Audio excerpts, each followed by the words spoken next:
Admiral Kong Minho's boots echoed through the silent corridors of Earth's deep space, his command as he rushed toward the emergency briefing room. The alarm had been blaring for 10 minutes straight, pulling him from his sleep at 0300 hours.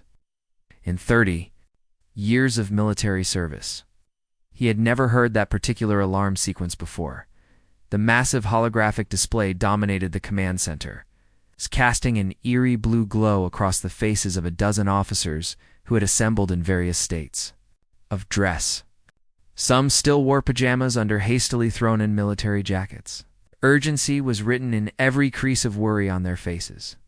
"Play it again," Minho ordered, his weathered hands gripping the metal railing as he stared at the display. The static-filled transmission crackled through the speakers for the third time, each word fighting through layers of cosmic interference. "This is Colony Ship New Dawn. Under heavy attack. Coordinates 442-7. Estimate 50,000 civilians in immediate danger. Alien forces overwhelming our defenses. Need immediate assistance. Repeat, this is an emergency." The message cut to static, leaving the room in haunting silence. Minho closed his eyes, feeling the weight of those words settle into his chest like ice. 23 years ago, he had stood on the launch platform watching that massive colony ship disappear into the star-filled darkness. His daughter Lee Soyoung had been among the 50,000 brave souls, seeking a new life among the distant stars. She was supposed to be living in paradise by now, raising his grandchildren on fertile alien soil under foreign suns. Sir Lieutenant Park Ji-woo approached cautiously, tablet in hand. His young face was pale with the magnitude of what they were dealing with. "I've been monitoring Galactic Council communications. They received the same distress signal 40 minutes ago." "And their response?" Minho asked, though the grimness in his voice suggested he already knew the answer. "A single patrol vessel, sir. Council cruiser designation GC-7739. Light armament. Minimal crew. They estimate arrival at the coordinates in approximately 6 weeks, pending fuel stops and navigation checks." The words hit Minho like physical blows. 6 weeks. In 6 weeks, there might be nothing left to save. His daughter could be dead in 6 hours, let alone 6 weeks. Around the command center, their officers began arriving as the emergency protocols kicked into full effect. Admiral Kim Sung-woo from the Pacific Fleet rushed in, still buttoning his uniform. Captain Yoon Taemin, whose converted freighter crews had been conducting routine cargo runs, peered via holographic communication from orbit.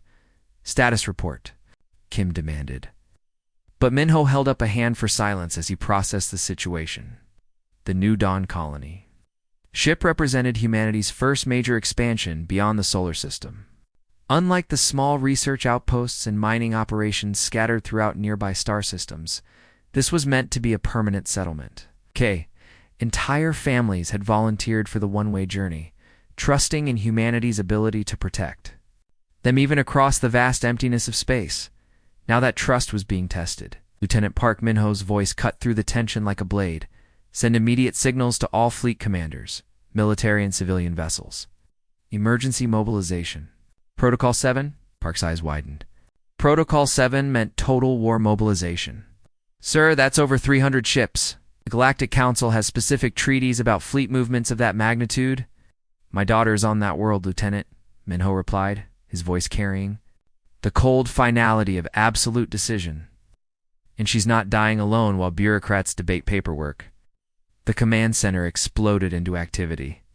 Communication officers began broadcasting emergency signals across the solar system.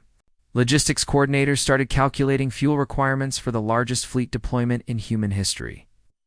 Weapons specialists pulled up inventory reports on every available missile, railgun, and energy weapon in Earth's arsenal. Within minutes, the orbital traffic control networks were chaos. Military destroyers began breaking from patrol routes. Cargo haulers requested immediate weapon installations. Even civilian passenger liners volunteered to be converted into troop transports. The response was unlike anything in recorded human history. 3,000 light-years away, in the sterile monitoring station of the Galactic Council's Centauri Collective, scientist Feltar watched his sensor displays with growing confusion. Energy signatures were spiking across Earth's entire orbital infrastructure. Hundreds of fusion reactors were powering up simultaneously. Jump drive capacitors were charging at rates that should have been impossible for such a primitive species. Curious. He muttered to his research assistant, a insectoid creature whose compound eyes reflected the data streams. The humans are mobilizing their entire fleet over a single colony ship distress call. Such an extreme response for what they themselves classify as a minor settlement. His assistant clicked mandibles in agreement. Perhaps they do not understand the mathematical realities of interstellar logistics. The energy expenditure alone will bankrupt their economy. But Veltar was beginning to suspect there was something else at work here. In his decades of studying emerging species, he had never seen such a rapid, unified response to a threat. Most civilizations required weeks of debate and committee meetings before deploying significant military assets.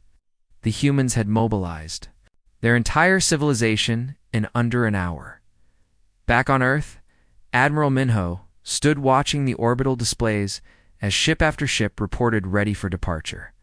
His weathered face reflected years of military service, but his eyes burned with something more primal than duty.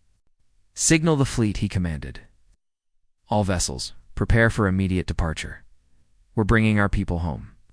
Space itself seemed to bend and twist as the human armada ripped through hyperspace with terrifying precision. 317 ships moved as one massive predator, their combined wake leaving ripples in the fabric of reality that would be detected by alien sensors for months to come. Admiral Kong Minho stood on the bridge of his flagship Soul's Pride watching the tactical display show their fleet's position. Around him, his veteran crew worked with the cold efficiency of professionals who knew that 50,000 lives hung in the balance. The massive dreadnought had been Earth's pride for 15 years, but now it served as the command center for humanity's first major military deployment beyond their home system. "Jump completion in 30 seconds, Admiral," reported Navigation Officer Lee Dong-wook, his fingers dancing across holographic controls that managed forces beyond imagination, all vessels maintaining formation. What made this fleet truly terrifying wasn't just its size, but its composition. These weren't just military vessels following standard protocols. Captain Yoon Taemin's converted freighter Iron Tiger flew alongside pristine military destroyers, its hull now bristling with railguns. Missile pods and energy weapons salvaged from decommissioned warships. The mining laser that once carved through asteroids had been modified into a weapon capable of slicing enemy ships in half. Yoon's crew represented the heart of humanity's response. Former miners who had spent decades working in the dangerous asteroid belts. Dock workers who understood every bolt and wire in their ship's construction. Engineers who could repair battle damage with spare parts and determination. When they learned that civilians were under attack, not one of them had hesitated to volunteer. "Captain," his communications officer called out, "we're getting updates from the other civilian conversions. The Seoul Express has finished mounting their torpedo tubes. The Busan Hauler reports their point defense systems are online." Yoon smiled grimly. In 48 hours, Earth's industrial might had transformed cargo ships into warships. Civilian vessels that once carried grain and manufactured goods now bristled with enough firepower to devastate planets. It was humanity's greatest strength. Their ability to adapt and improvise under pressure. The hyperspace tunnel around them pulsed with energy as their ships maintained perfect formation. Most alien species preferred to travel in small groups, making individual jumps to avoid the complex calculations required for mass fleet movements. Humans had solved those problems through sheer determination and advanced computer systems that could coordinate hundreds of vessels simultaneously. Admiral Communications Officer Kim Da-yeon's voice cut through the bridge activity. "We're receiving multiple priority transmissions from Galactic Council forces. They're demanding we reduce our fleet size immediately." On the main display, the face of Council Admiral Zexai appeared, his reptilian features twisted with bureaucratic outrage. "Human Fleet Commander, you are in violation of Treaty Section 47B regarding mass military deployments. Reduce your forces to no more than 12 vessels immediately or face sanctions." Other council representatives joined the transmission there. Various alien faces showing confusion and growing alarm. crystalline being from the Silicon Confederacy, clicked urgently. Such fleet movements require 3 months advance notice and approval from 7 council committees. Minho studied their faces for a moment, reading the fear beneath their official protests. These were beings who had ruled the galaxy through committee decisions and careful political maneuvering. They had never encountered a species that would mobilize their entire military in response to a single threat. "Tell them," Minho's voice carried the cold finality of absolute determination, "that we're coming for our people. Anyone who gets in our way will be removed from our path." Kim Da-yoon transmitted the message verbatim, and the alien faces on the screen showed various expressions of shock. They cut the transmission without another word. "Sir," Tactical Officer Park Hae-hensu reported, "long-range sensors are detecting. Council patrol groups moving to intercept our route. Approximately 40 vessels total." "Signal the fleet," Minho ordered. "Maintain course and speed. If they want to test our resolve, they're welcome to try. We're 3,000 light-years away." Veltar frantically worked at his monitoring station as data streams poured in from across the galaxy. His initial confusion had transformed into genuine alarm as he analyzed the human fleet's capabilities. "This is impossible," he muttered, his tentacles working across multiple control surfaces simultaneously. "Their hyperspace efficiency ratings are 40% higher than our projections. Look at these formation patterns. They're moving like a single organism." His research assistant hovered nearby, compound eyes reflecting the data displays. "Perhaps their technology assessments were incorrect." "Not just incorrect," Veltar replied, updating his reports with increasing urgency. "Completely wrong. These ships aren't using standard council-approved jump drives. They've developed something entirely different in their coordination systems. They're processing battle formations that should require supercomputers." The tactical analysis was even more disturbing. While most galactic species built ships for specific roles, humans seemed to design everything for war. Their cargo vessels had redundant hull plating.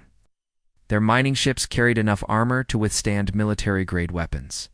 Even their passenger liners had been constructed with internal bulkheads that could seal off damaged sections. Command Veltar transmitted his emergency report to the council hierarchy. "I believe we may have severely underestimated human capabilities. They're not just deploying superior numbers. Their entire technological base appears to be decades ahead of our assessments." He paused, studying the energy readings from the human fleet as they prepared to drop out of hyperspace. More concerning, their ships appear to be designed for prolonged combat operations. "While our vessels are built for brief engagements and diplomatic shows of force, theirs are constructed for total war." Back aboard Soul's Pride, Admiral Minho received updates from across his fleet. Every captain reported ready for combat. Weapons systems were charged, armor plating was sealed, and crews were at battle stations. In the cargo bays, human soldiers checked their equipment one final time. "Jump completion in 10 seconds, reported Lidong-WOOK.Minho. Gripped the command rail as space around them began to stabilize. Whatever they found at the coordinates, his fleet was ready. 50,000 civilians were counting on them, and humanity had never abandoned its own. "All vessels," he broadcast to the fleet, "prepare for combat operations. Let's bring our people home." The moment the human fleet dropped out of hyperspace, every bridge fell silent. The tactical displays painted a picture of devastation that made hardened military veterans struggle to breathe what should have been humanity's second home. A beautiful green world with crystal-clear oceans and towering forests had become a nightmare landscape. The planet's surface was carved with massive scars where alien machines had stripped away entire mountain ranges.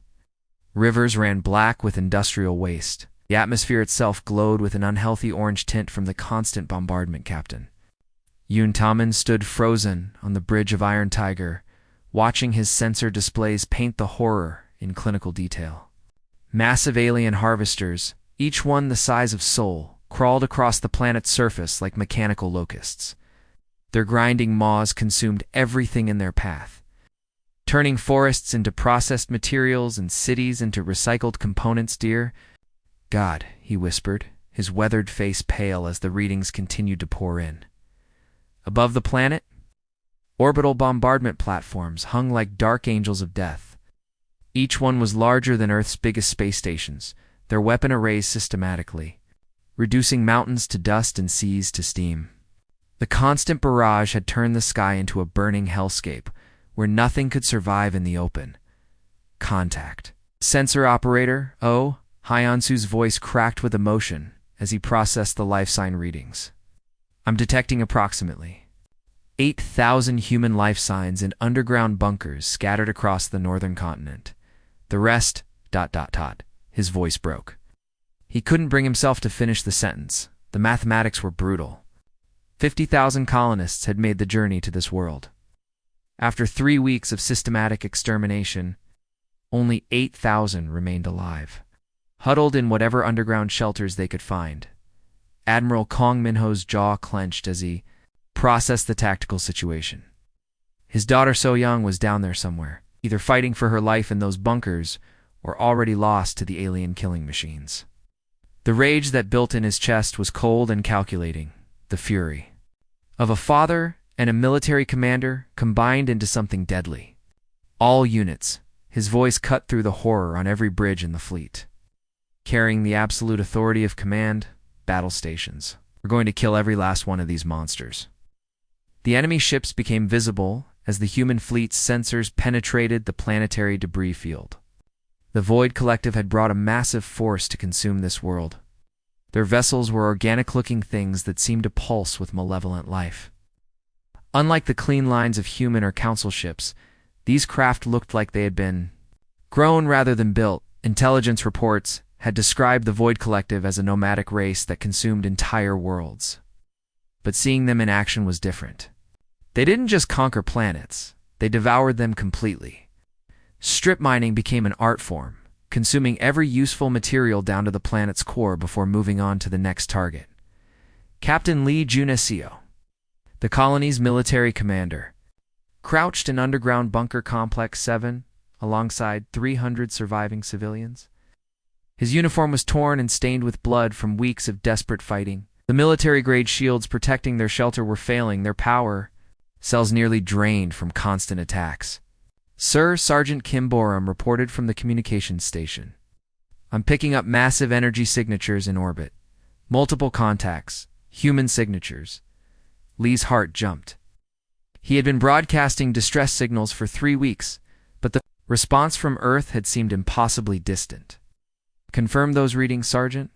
On the surface above them, Galactic Council peacekeeper Dalmos pressed himself against the ruins of what had been a human school. His advanced shield technology, pride of Council engineering, was failing against the aliens' entropy weapons. These devices didn't just destroy matter, they accelerated its decay, causing metal to rust and organic material to rot in seconds. Beside him, colonist Cho Minyoung clutched her injured 8-year-old son, both of them covered in dust and debris. The boy's leg was badly broken, and they had no medical supplies left. The humans, she gasped, her voice hoarse from breathing contaminated air.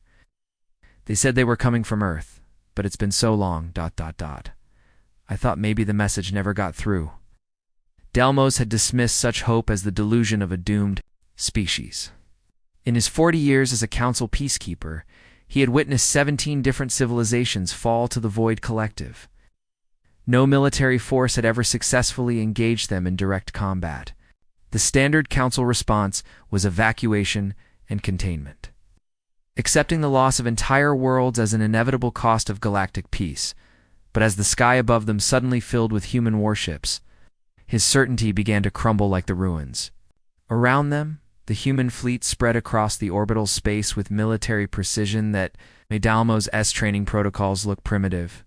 These weren't the desperate civilian vessels he had expected, but a coordinated armada that moved like a single predator. Their formations were unlike anything in Council tactical manuals. Look, Minyoung pointed upward with tears streaming down her face. Look at how many ships they sent. Dalmos activated his emergency beacon, transmitting directly to the human fleet. This is Council Peacekeeper Dalmos 2 approaching human forces. I have civilian survivors at coordinates 34.7 north, 127.8 east. Immediate medical assistance required. The response came back instantly, the voice carrying calm authority despite the chaos around them. Peacekeeper Dalmos, this is Admiral Kong Minho of the Terran Defense Fleet. Hold your position. We're coming to get you out of there." Above them, the first exchange of fire lit up the sky like lightning as humanity announced its arrival to the Void Collective in the language they understood best. The war for humanity's future had begun. The first exchange of fire lit up the darkness of space like a deadly fireworks display. Captain Yoon Taeman's converted freighter Iron Tiger led the assault. Its massive mining lasers designed to cut through asteroid rock now focused on enemy shields. The beams carved through the Void Collective's defensive barriers like a hot knife through butter, revealing the organic holes beneath. "Direct hit on Harvester Unit 7, reported Weapons Officer Park Min-jae, his voice tight with concentration. "Their shields are down to 30%. Around them, the human fleet spread out in attack formations that had never been seen in galactic warfare. While most species preferred long-range engagements with careful positioning, the humans closed distance aggressively.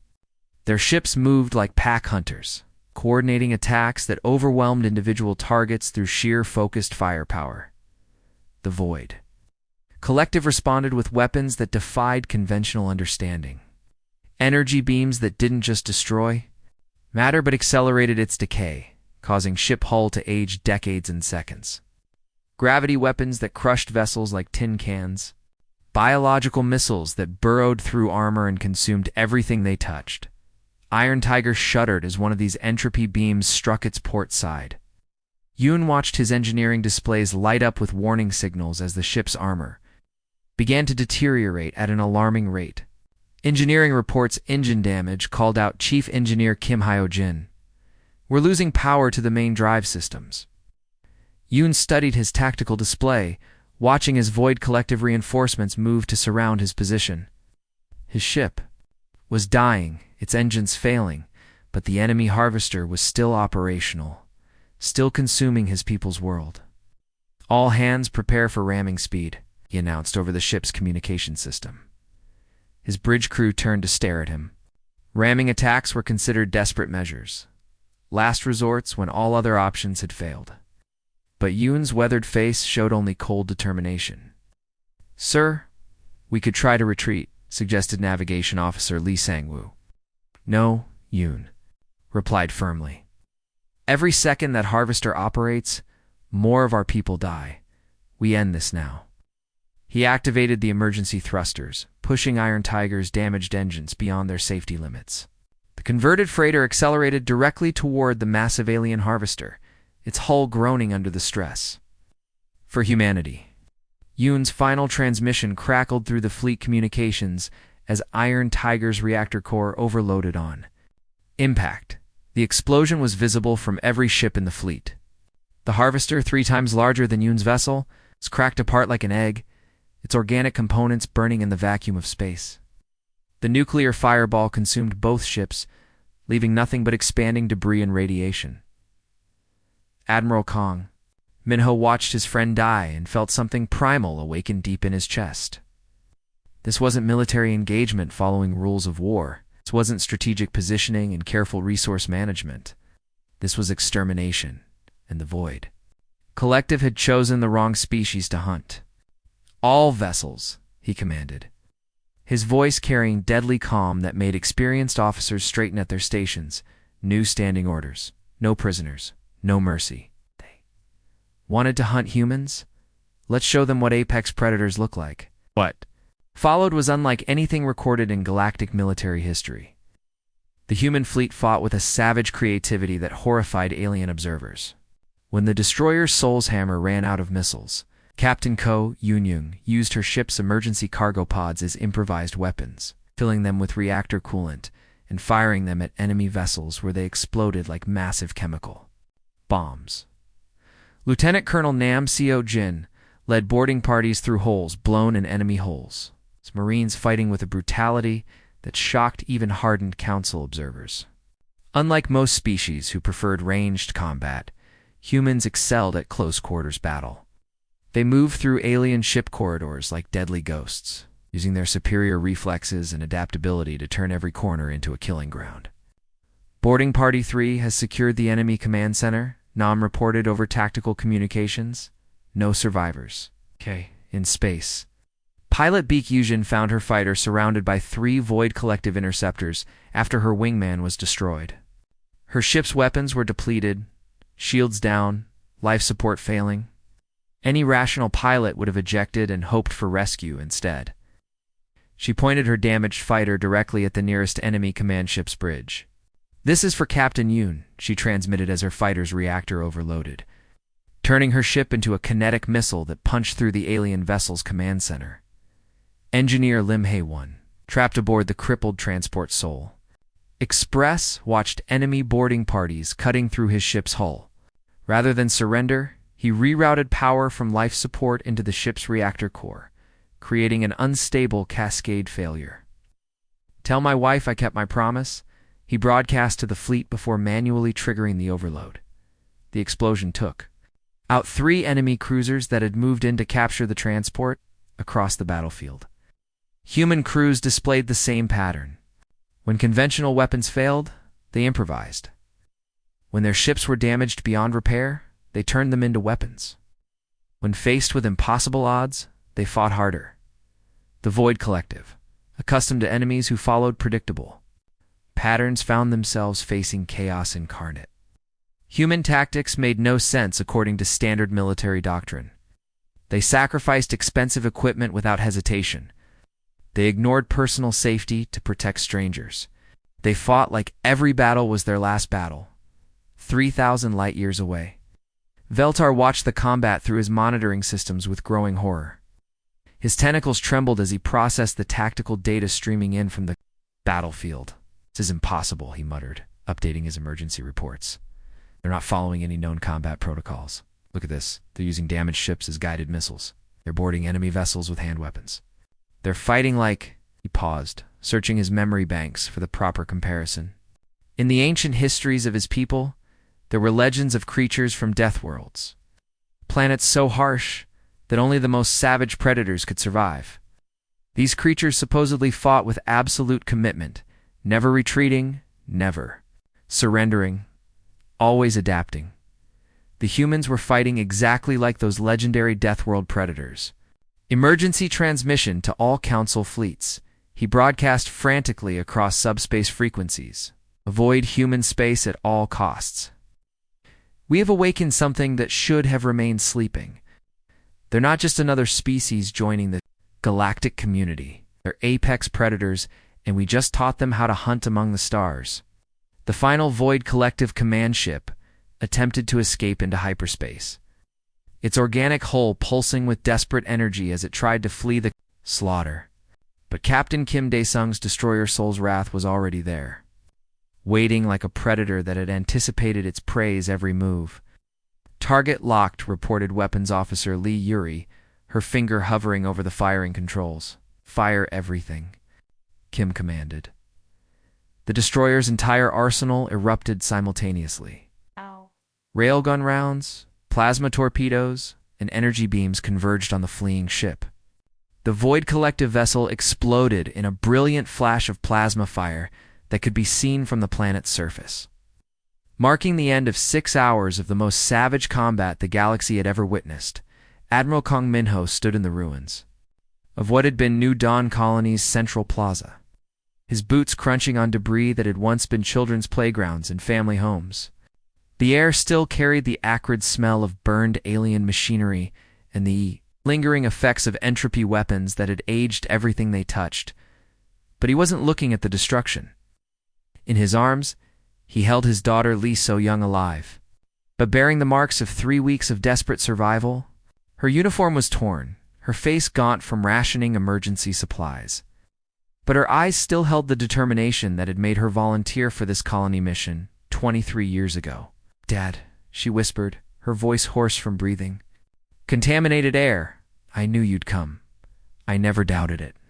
Around them, human rescue teams worked with military efficiency to evacuate the 8,000 survivors. Medical personnel treated wounds that defied conventional understanding, injuries caused by weapons that attacked the very structure of matter itself. Engineers assessed which underground bunkers could be safely entered and which were too damaged to risk. The scene was repeated across the planet's surface as rescue ships landed near every survivor cluster. Unlike the typical galactic response to planetary disasters, which involved lengthy assessment periods and bureaucratic approvals, the humans simply got to work saving lives. Sir Lieutenant Park Ji-woo approached cautiously, carrying a military-grade communication device. The Galactic Council is requesting immediate communication. Priority Alpha designation. The holographic projector activated, revealing the Council's emergency assembly chamber. Dozens of alien species filled the massive amphitheater, their various forms representing the political powers that had ruled the galaxy for millennia. But today, their usual composed authority was replaced by obvious panic Council Prime Zexai, a reptilian being whose species had held political power for over 2,000 years, spoke with barely concealed desperation. His ceremonial robes, which normally projected dignity and authority, seemed to hang on his frame like a costume that no longer fit. "Admiral Kung," he began, his voice carrying the practiced tones of diplomatic negotiation. "On behalf of the Galactic Council, we extend our deepest appreciation for your decisive action against the Void collective threat. In recognition of humanity's S capabilities, we offer immediate full membership in the Council, complete technological exchange programs, and preferential trade status across all member systems." Behind him, other Council members nodded eagerly. A crystalline beings of the Silicon Confederacy clicked their approval. The gaseous entities of the Nebula Collective pulsed with agreement. Species that had previously dismissed humanity as barely worthy of contact now competed to offer benefits and alliances.